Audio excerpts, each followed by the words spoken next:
Salut les étudiants passés, c'est Pierre de Montalis. Alors je fais cette vidéo un petit peu spéciale suite à la dernière où je vous avais demandé si ça vous intéressait que je vous fasse un cours en mode un petit peu pré-rentrée sur YouTube comme ça. Et ben aujourd'hui on va parler donc de l'UE1 et plus particulièrement de biochimie. Je vais vous parler de notions qui sont très importantes que vous allez voir quelle que soit la fac où vous êtes en France. Et toutes les notions qu'on va voir dans cette vidéo, elles tournent autour de l'ADN. Alors pour vous montrer tout ça, je vais vous filmer mon écran. On va aller directement dans l'espace membre du programme Transition de l'UE1 où je vais vous montrer la fiche de cours sur l'ADN. Donc ça sera la fiche 2 du programme Transition.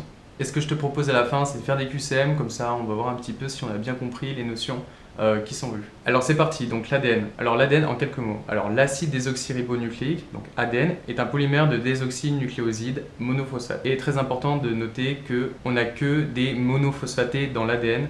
Les triphosphatés comme l'ATP par exemple seront retrouvés de manière libre dans la cellule. On note que l'ADN est identique dans toutes les cellules de l'organisme et il peut aussi bien être nucléaire, il sera sous forme linéaire, que mitochondriale. Et là, il sera sous forme circulaire. Sa structure correspond à deux brins qui sont complémentaires l'un de l'autre et qui sont enroulés en une forme particulière qui est la double hélice. Par convention, quand on lit une séquence d'ADN, on commence toujours par la séquence 5' phosphate jusqu'à la séquence 3' OH. Cette orientation elle est très importante, notamment pour les chapitres qui viendront après, comme la réplication, la transcription, etc. On note aussi que la thymine est une base azotée qui est spécifique de l'ADN, contrairement à l'uracile, tu le verras dans le chapitre sur l'ARN. Alors concernant les caractéristiques de cette double hélice de l'ADN, alors si on se penche plus particulièrement sur la séquence de l'ADN, il faut que tu saches qu'il y a des règles de complémentarité entre les bases azotées. Tout d'abord, la thymine s'apparie avec l'adénine par deux liaisons hydrogènes. Alors les liaisons hydrogènes, je ne sais pas si tu connais déjà, mais ce sont des liaisons faibles, intermoléculaires, qui permettent la cohésion entre les molécules. Cette liaison hydrogène, elle s'établit entre un atome d'hydrogène et un doublé non liant d'un atome électronégatif. Donc là, pour l'appareillement thymine-adénine, on est à deux liaisons hydrogènes. Ensuite, la base cytosine s'apparie avec la guanine, par cette fois trois liaisons hydrogènes. Et tu verras que cette caractéristique, elle donne une propriété particulière à l'ADN, tu vas le voir plus tard. Ensuite, les deux séquences sont dites antiparallèles, c'est-à-dire que l'une est orientée en 5' 3' et que l'autre en face est orienté en 3', 5'.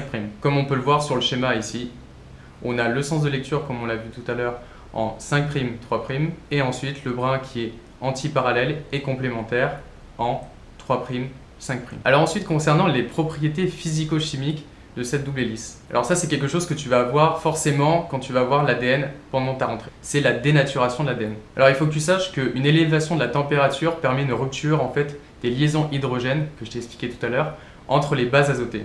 C'est ce qu'on appelle la dénaturation de l'ADN. Et il existe une température dite critique où on a 50% de l'ADN qui est dénaturé et on appelle ça le TM. Donc tu vois quand on a ces deux brins ici de l'ADN qui sont dénaturés sur la moitié de leur longueur, donc à 50%, la température auquel on atteint cet état-là est appelée le TM, donc c'est la température critique. Alors rappelle-toi tout à l'heure, je t'ai dit que l'appareillement cytosine-guanine avait trois liaisons hydrogènes et que l'appareillement thymine-adénine avait deux liaisons hydrogènes. Et du coup là, ça nous donne une caractéristique très intéressante. Plus il y a de cytosine et de guanine dans la séquence d'ADN, plus la température critique sera importante. En effet, les liaisons C et G sont plus difficiles à rompre. Tu comprends bien que si on a plus de bases C et G, donc on a plus d'appareillements avec trois liaisons hydrogènes qui sont beaucoup plus difficiles à rompre que les liaisons thymine et adénine qui n'ont que deux liaisons hydrogènes. Donc plus on aura de C et de G dans la séquence, plus on aura besoin d'apporter une température importante pour atteindre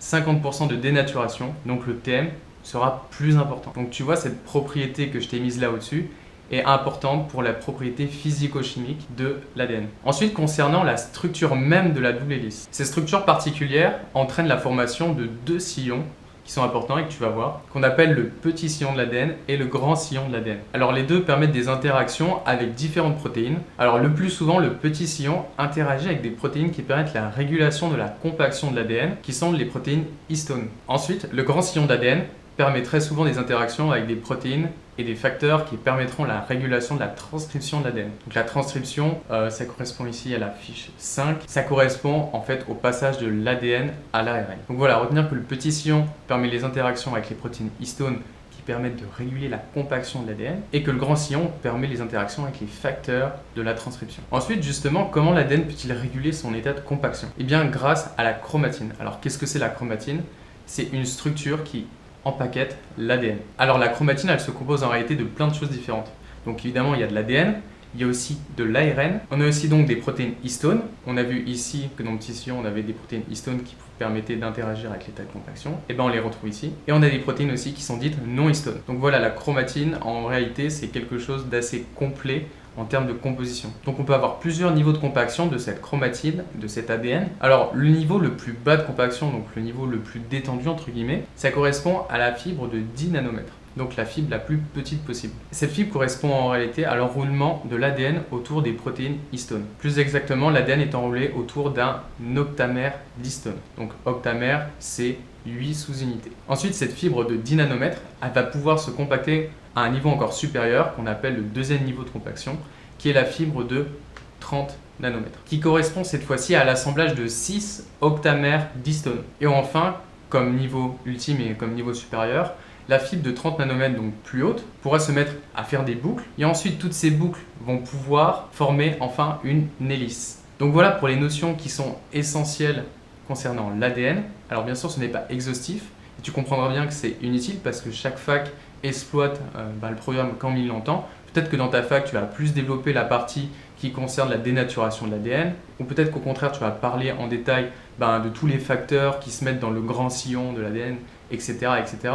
Mais déjà, si tu pars avec ces bases-là et avec cette connaissance, tu vas déjà avoir la base de ce qu'il faut savoir sur l'ADN en PACES. Maintenant, je te propose de faire des QCM pour voir si tu as bien compris ce que je viens de t'expliquer. Alors j'espère que je ne vais pas me tromper parce que c'est pas moi qui les ai fait, ces QCM, c'est des tuteurs. Donc ça serait un petit peu bête que je me trompe à ces QCM. Bon, on va essayer de bien répondre. Alors première question, cocher les réponses correctes. L'ADN est un polymère de désoxynucléoside triphosphaté. Alors ça déjà c'est faux. Les triphosphatés comme l'ATP, le GTP, etc. ils sont retrouvés plus à l'état libre dans le cytosol de la cellule.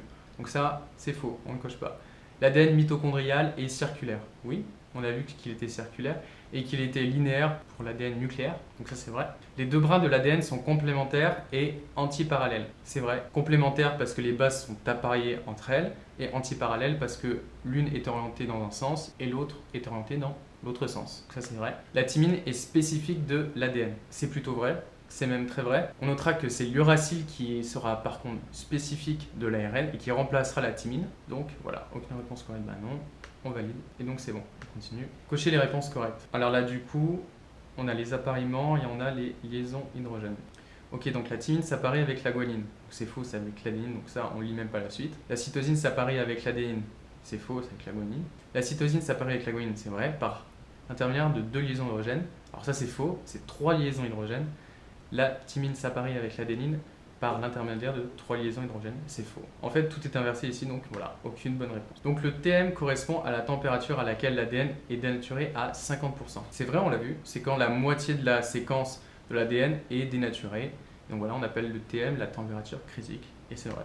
Une séquence riche en A et T aura un TM plus élevé qu'une séquence riche en C et G. Rappelle-toi, qu'est-ce qu'on a dit? C'est plutôt l'inverse. Les liaisons entre C et G sont beaucoup plus importantes car on a 3 liaisons hydrogènes, donc elles sont plus dures à rompre que les liaisons A et T. Donc ça c'est faux, c'est inversé. Le TM il est plus élevé pour des séquences qui sont riches en C et en G. Le grand sillon de l'ADN permet l'interaction avec les protéines histones. Le grand sillon c'est plutôt les facteurs de transcription. Donc là ça sera faux. Le petit sillon permet l'interaction avec les facteurs de régulation. Donc c'est faux. Donc là on n'a qu'une réponse correcte. Cocher les réponses correctes concernant l'ADN. Les protéines histones permettent de compacter l'ADN. C'est vrai, permettent de compacter l'ADN, ils se mettent dans le petit sillon. La fibre de 10 nanomètres correspond à l'assemblage de 6 octamères d'histones. Alors ça c'est faux, c'est la fibre de 30 nanomètres. La chromatine se compose seulement d'histones et d'ADN. Alors la chromatine, on l'a vu, c'est une structure qui est riche et complète, qui permet la compaction de l'ADN. Et donc, on a des protéines histones, c'est vrai, on a de l'ADN, c'est vrai, mais on a aussi de l'ARN, on a aussi des protéines qui sont non histones. Donc, seulement, là, ça rend l'item faux. La forme hélice est obtenue à des niveaux de compaction élevés de l'ADN. C'est vrai, on a vu que c'était la fibre de 30 nanomètres qui s'enroulait en boucle, et ces boucles pourront former ensuite des hélices. Donc ça, c'est vrai. Donc, 2 réponses correctes. Ensuite, toujours cocher les réponses correctes, la fibre de 30 nanomètres peut se boucler afin d'augmenter le niveau de compaction de l'ADN. C'est bien la fibre de 30 nanomètres, c'est vrai. Attention, on peut très bien faire un piège ici avec 10 nanomètres. Donc là, c'est bien la fibre de 30 nanomètres qui se boucle ensuite et qui ensuite fait une hélice d'ADN qui est un niveau de compaction élevé. Donc ça, c'est vrai. La séquence de lecture conventionnelle de l'ADN est 5', 3'. Donc ça c'est totalement vrai et ça il faut bien se le mettre en tête parce que pour toutes les étapes après de réplication en transcription, on aura des enzymes qui ont des sens de lecture bien particuliers et donc là il faut bien se mettre en tête que le sens de lecture c'est bien 5', 3'. L'appariement CG est plus résistant que l'appariement TA. C'est vrai. 3 liaisons hydrogène pour CG et 2 liaisons hydrogène pour TA. Donc l'autre c'est l'inverse, donc ça c'est faux. Donc voilà, on a fini les 5 QCM, et ben on a eu 5 sur 5, plutôt un bon score. Donc voilà, j'espère vraiment que tu as compris toutes les notions. Voilà, j'espère que du coup, quand tu auras ton cours sur l'ADN, et ben tu penseras à cette vidéo. S'il y a quelque chose que tu n'as pas compris, eh bien n'hésite pas à me poser une question là en commentaire sous cette vidéo. Je me ferai un plaisir de t'expliquer. Donc si tu as aimé ce concept où je t'explique un cours, les généralités que tu dois maîtriser avant de rentrer en PACES, alors n'hésite pas à me dire surtout en mettant un pouce bleu, en me disant en commentaire ce qui t'a plu ou ce que tu aimerais voir en plus, etc. Si l'accès à ces fiches t'intéresse avec tous les QCM et le support que tu peux avoir sur la plateforme, je te mets les liens en description. Alors attention, spécialement pour cette vidéo, je vais lancer une promotion qui ne dure que 24 heures, une promotion flash de moins 30% sur le programme transition de l'UE1 uniquement. Alors je te mets le code là, il va s'afficher sur l'écran normalement. Je te le remets en description avec tous les liens que tu as besoin. Donc voilà, cette promotion de 30% n'est valable qu'aujourd'hui, la date de sortie de cette vidéo. Surtout qu'en plus des fiches que tu vas avoir, des QCM d'entraînement, du support qu'on t'apporte pour que tu comprennes bien le cours, tu peux poser tes questions, etc. Tu as aussi accès à la communauté sur un groupe Facebook où tous les membres peuvent partager leur avis sur des améliorations qu'ils aimeraient dans l'espace membre, poser des questions, etc. Et ceci est un moyen pour moi de mieux communiquer avec vous. Sur cet espace membre, je mets en avant-première tout un tas de bonus que je mets à disposition des étudiants pour vraiment faciliter leur apprentissage et leur préparation. Donc voilà, si tu es intéressé, je te mets tout ça en description. Pour ce qui est de ce type de vidéo, je ferai prochainement la même chose pour ce qui est de l'UE3 et du l'UE4. Alors pour ce qui concerne les programmes transition de l'UE3 et de l'UE4, comme ils ne sont pas encore complets, ils ne seront complets qu'au 10 août pour tout ce qui est fiches de cours et jusqu'au 15 août pour tout ce qui est QCM et entraînement. Ils sont toujours à un tarif pré-vente jusqu'au 15 août. Donc pareil, toutes les informations sont en description. Donc voilà, j'espère que cette vidéo t'a aidé et que tu penseras à moi lorsque tu auras ton cours sur l'ADN en biochimie à la rentrée. Je te souhaite une bonne préparation et à la prochaine.